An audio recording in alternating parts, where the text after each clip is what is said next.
जय हिंद साथियों, कक्षा 10 में रसायन विज्ञान के पाठ 1 में रासायनिक अभिक्रियाएं एवं समीकरण में हमने आप लोगों को पार्ट 1 में पढ़ा दिया था और पार्ट 2 में हम आप लोगों को उसके आगे का पढ़ाएंगे।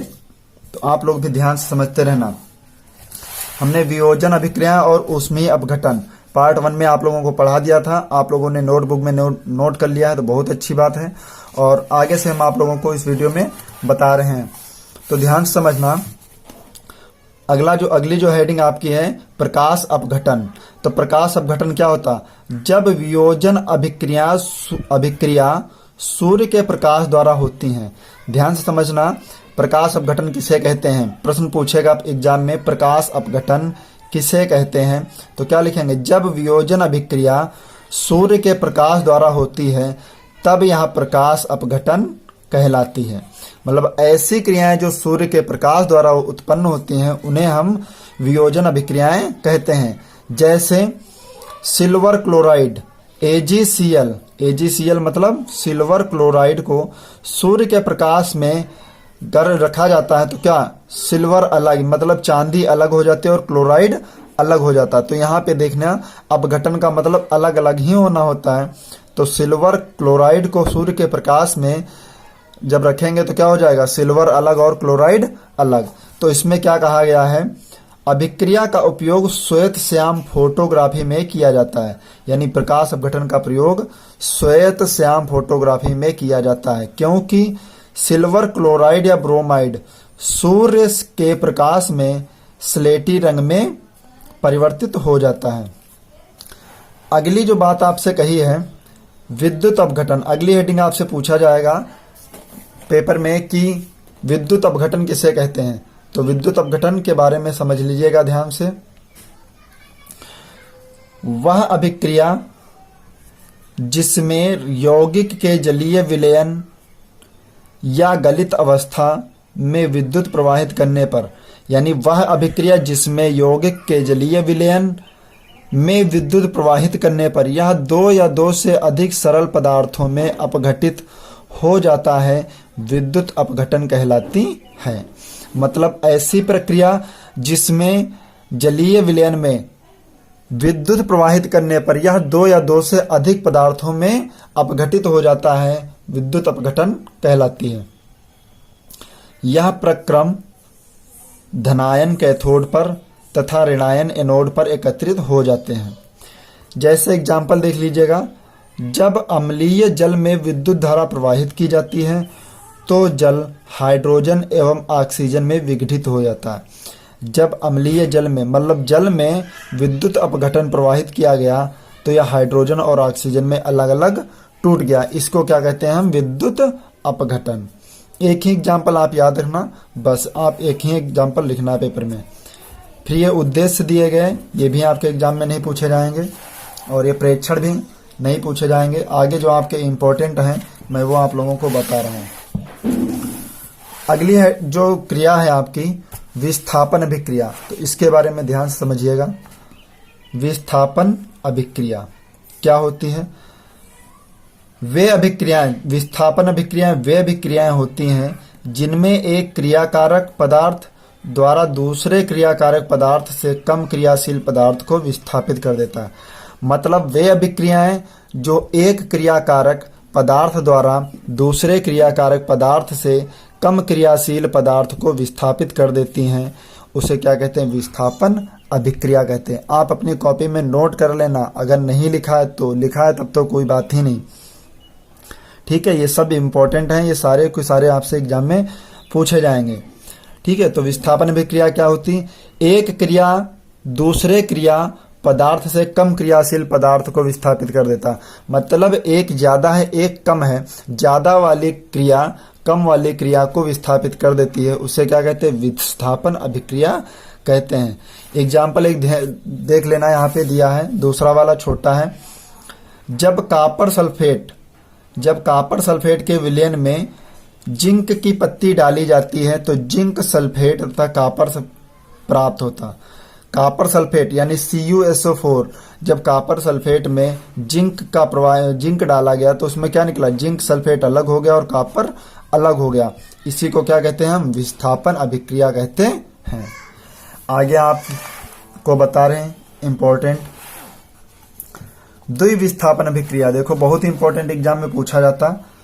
द्विविस्थापन अभिक्रिया, और कोशिश करेंगे हम इसी वीडियो में आप लोगों का ये चैप्टर बिल्कुल क्लोज कर देंगे। अगले चैप्टर में, अगले वीडियो में हम आप लोगों को विकल्पिक बताएंगे जितने इंपॉर्टेंट हैं आपके एग्जाम में आने वाले।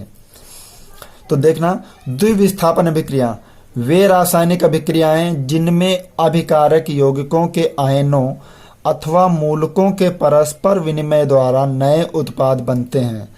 वे रासायनिक अभिक्रियाएं जिनमें अभिकारक यौगिकों के आयनों अथवा मूलकों के परस्पर विनिमय द्वारा नए उत्पाद बनते हैं उभय अपघटन अभिक्रियाएं कहलाती हैं।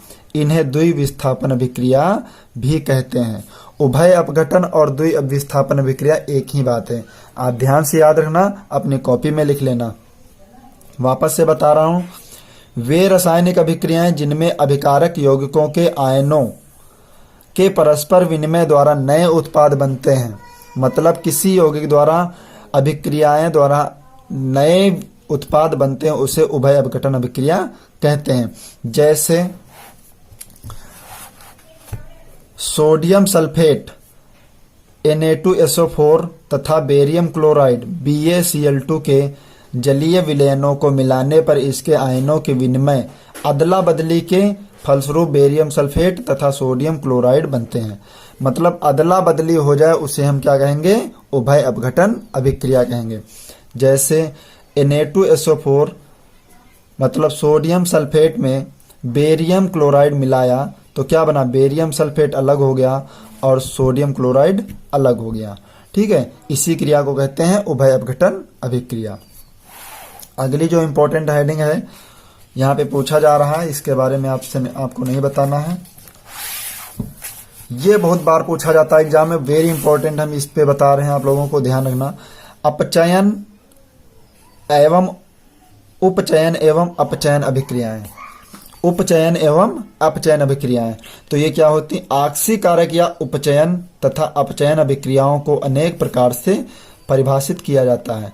प्रारंभिक विचारधारा के अनुसार ये अभिक्रियाएं ऑक्सीजन तथा हाइड्रोजन के योग तथा ह्रास पर आधारित होती हैं। ह्रास मतलब क्या होता है? कमी पर आधारित होती हैं। तो इसमें क्या होता है? ऑक्सीजन या उपचयन। तो उपचयन अभिक्रिया के बारे में समझ लीजिए। वह अभिक्रिया जिनमें पदार्थों से ऑक्सीजन का योग या हाइड्रोजन का ह्रास हो, पदार्थ से इलेक्ट्रॉन निकल जाएं, ऑक्सीकरण कहलाती है। ऑक्सीकरण या उपचयन एक ही बात है। वह अभिक्रिया जिनमें पदार्थों से ऑक्सीजन का योग मतलब ऑक्सीजन को जोड़ दिया जाए या हाइड्रोजन को निकाल दिया जाए। ह्रास का मतलब होते हैं निकालना, याद रखना, निकाल दिया जाए या पदार्थ से इलेक्ट्रॉन निकल जाए, ऑक्सीकरण कहलाती है। जैसे कॉपर में ऑक्सीजन को मिला दिया तो क्या बन गया? Copper oxide. कॉपर में ऑक्सीजन मिलाने पर क्या बना? Copper oxide. आप एक ही एग्जाम्पल याद रखना, एक ही एग्जाम्पल आपसे एग्जाम में पूछेगा। अगली हेडिंग है अपचयन। अपचयन क्या होता है? वह अभिक्रिया जिसमें ऑक्सीजन का ह्रास हो, मतलब ऑक्सीजन को निकाल दिया जाए, कमी कर दी जाए और हाइड्रोजन को बढ़ा दिया जाए या पदार्थ को इलेक्ट्रॉन प्राप्त हो, अपचयन अभिक्रिया कहलाती है।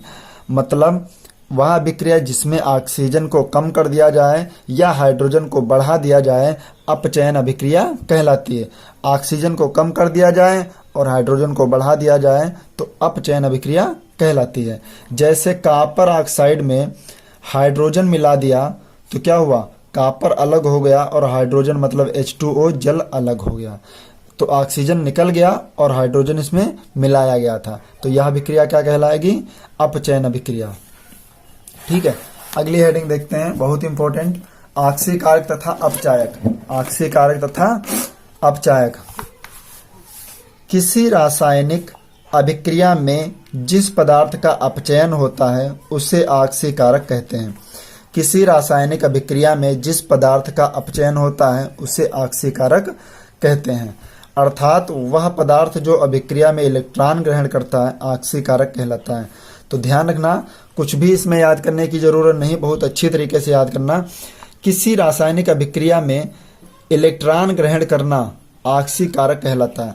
मतलब वह पदार्थ जो इलेक्ट्रॉन ग्रहण करता है ऑक्सीकारक कहलाता है। जैसे देखिए 2I में क्लोराइड को मिला दिया तो Cl अलग हो गया और I आपका जो है इलेक्ट्रॉन यहाँ पे निकाला गया है और यहाँ पे इलेक्ट्रॉन एक बढ़ गया है, तो यहाँ इसको क्या कहेंगे, अपचयन। ठीक है, अगली हेडिंग समझिएगा, अपचायक। किसी रासायनिक अभिक्रिया में जिस पदार्थ का ऑक्सीकरण होता है उसे अपचायक कहते हैं। जिस पदार्थ का ऑक्सीकरण होता है उसे क्या कहते हैं, हम अपचायक पदार्थ कहते हैं। या हम इसको इस प्रकार पढ़ सकते हैं, अपचायक वह पदार्थ है जो किसी अभिक्रिया में इलेक्ट्रॉन त्यागता है। अपचायक वह पदार्थ है जो किसी भी अभिक्रिया में इलेक्ट्रॉन त्यागता है। तो आप देख सकते हैं आयरन, यानी आयरन में इलेक्ट्रॉन का त्याग किया तो क्या बन गया, आयरन 2+ और यहाँ पे 2 इलेक्ट्रॉन निकल गए आपस में। आप देख सकते हैं ऊपर 2 इलेक्ट्रॉन निकल गए, यानी इलेक्ट्रॉन का मिलना ऑक्सीकारक और इलेक्ट्रॉन का निकलना अपचायक कहलाता है। उसके बाद समझते हैं रेडॉक्स अभिक्रिया। बहुत बार पूछी जाती है एग्जाम में रेडॉक्स अभिक्रिया। तो ऐसी अभिक्रिया, इसके बारे में समझ लीजिए, जिसमें ऑक्सीकरण तथा अपचयन दोनों एक साथ एक ही समय पर घटित होते हैं। मतलब ऑक्सीकारक तथा अपचयन क्रियाएं दोनों एक ही समय पर घटित होते हैं। उपचयन अपचयन अभिक्रियाएं अथवा रेडॉक्स अभिक्रियाएं कहलाती हैं। मतलब उपचयन और अपचयन दोनों क्रियाएं एक ही समय पर घटित हों उसे हम रेडॉक्स अभिक्रियाएं कहते हैं। जैसे कॉपर ऑक्साइड में हाइड्रोजन मिलाने पर क्या हुआ, कॉपर अलग हुआ और जल अलग हो गया। यहाँ पे देखिए ऑक्सीजन का ह्रास हो गया, मतलब ऑक्सीजन निकल गई है और यहाँ पर हाइड्रोजन आपका निकल गया। दोनों क्रियाएं एक साथ होती हैं, उसे क्या कहते हैं, हम रेडॉक्स अभिक्रियाएं कहते हैं। आगे आपका बहुत इंपॉर्टेंट एग्जाम में पूछा जाने वाला ऊष्माक्षेपी तथा ऊष्माशोषी अभिक्रियाएं। इसको ध्यान से देखिएगा। ऊष्माक्षेपी अभिक्रियाएं वे रासायनिक अभिक्रियाएं जिनमें क्रिया के फलस्वरूप ऊष्मा उत्पन्न होती है। मतलब ऊष्मा उत्पन्न होती है उसे क्या कहते हैं, हम ऊष्माक्षेपी अभिक्रियाएं कहते हैं। वे रासायनिक अभिक्रियाएं जिनमें क्रिया के फलस्वरूप ऊष्मा उत्पन्न होती हैं ऊष्माक्षेपी अभिक्रियाएं कहलाती हैं। जैसे प्राकृतिक गैसों का दहन एक ऊष्माक्षेपी अभिक्रिया है। तो कार्बन डाइऑक्साइड यानी मीथेन को ऑक्सीजन के साथ जलाने पर क्या बना, कार्बन डाइऑक्साइड अलग हो गया और हाइड्रोजन मतलब जल अलग हो गया।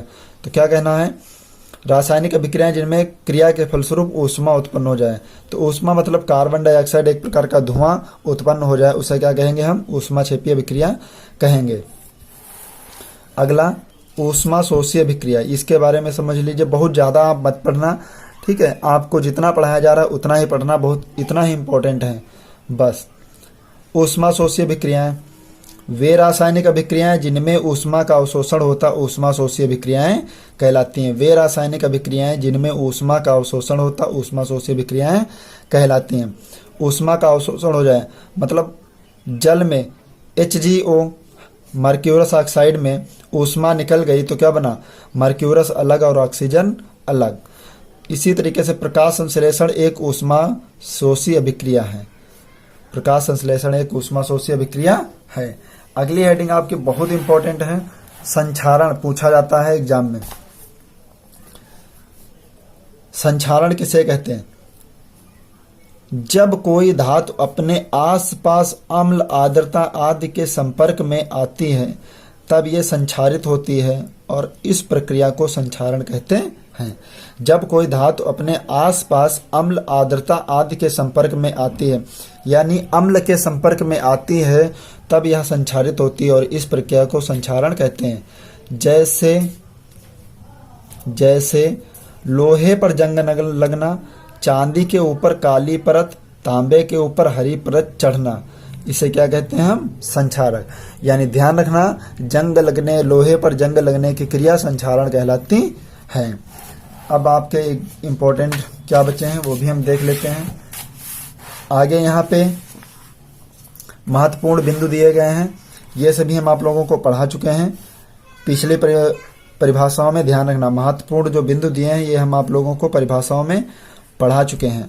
ठीक है, अगली वीडियो में हम आप लोगों को कुछ इंपॉर्टेंट क्वेश्चन बताएंगे, जैसे कि विकल्पी, बहुविकल्पी, जो एग्जाम में पूछे जाने वाले हैं, परीक्षापयोगी महत्वपूर्ण प्रश्नोत्तर, ये एग्जाम में आपके पूछे जाएंगे और इनको हम बारी बारी से बता देंगे। अगले वीडियो में आपको क्लियर अच्छे तरीके से बता देंगे।